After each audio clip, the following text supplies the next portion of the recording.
ছোটবেলায় মা বলতো, দেখবো কতদিন থাকে তোর এই এতগুলো বন্ধু। খুব রাগ হতো, অভিমান হতো। কেন বলবে মা ওরকম? ওরা তো আমার খুব কাছের। তবে ওরা কেন থাকবে না? বয়স যত বেড়েছে তত বুঝতে শিখেছি মা যা বলতো ঠিকই বলতো।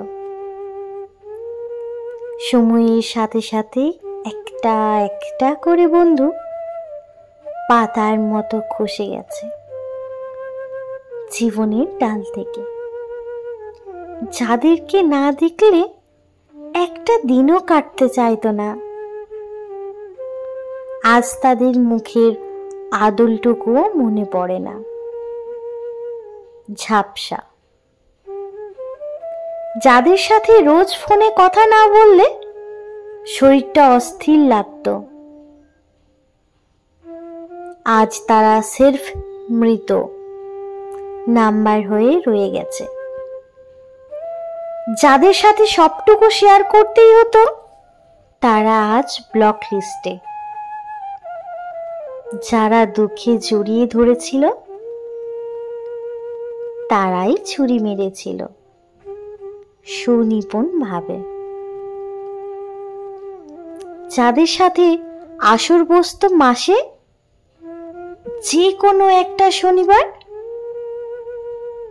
তাদের আসর এখনো বসে, শুধু মানুষগুলোর মুখ পাল্টে গেছে। যারা দুবেলা পিং করত প্রয়োজনের সময়ে তারা আজ অন্য কাউকে 4 বেলা পিং করে।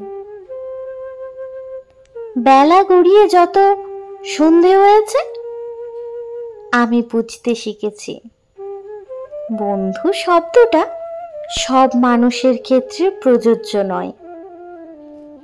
বন্ধু ওই 2-4 জনই হয় যাদেরকে আজীবন জড়িয়ে ধরা যায়, খিস্তি মারা যায়, পাশে পাওয়া যায়। যাদের সাথে থাকার সময় 7-5 ভাবতে লাগে না, যাদের সামনে নিজের খারাপ দিকটাও মেলে ধরা যায় স্বাচ্ছন্দ্যে। মাতলামি করা যায়, ভুল সুরে গান গাওয়া যায়, বিরিয়ানি শেষে কোল্ড ড্রিঙ্কস খেয়ে মস্ত বড় ঢেকুর তোলা যায়।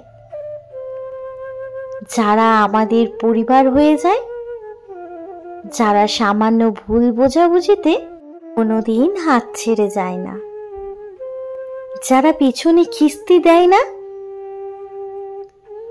যারা ভাই বলে ঝাঁপিয়ে পড়ে, যারা মূর্খ বলে শুরু করে লাভ ইউ লিখে চ্যাট শেষ করে। ওই মানুষগুলো জীবনে কাতারে কাতারে আসে না। ওই 2-4 জনেই কারোর কারোর ক্ষেত্রে তাও নয়। নিশ্চয়ই ভাবছেন, তবে বাকিরা যারা জীবনে আছে তারা কি? ওরা সির্ফ মুখ চেনা,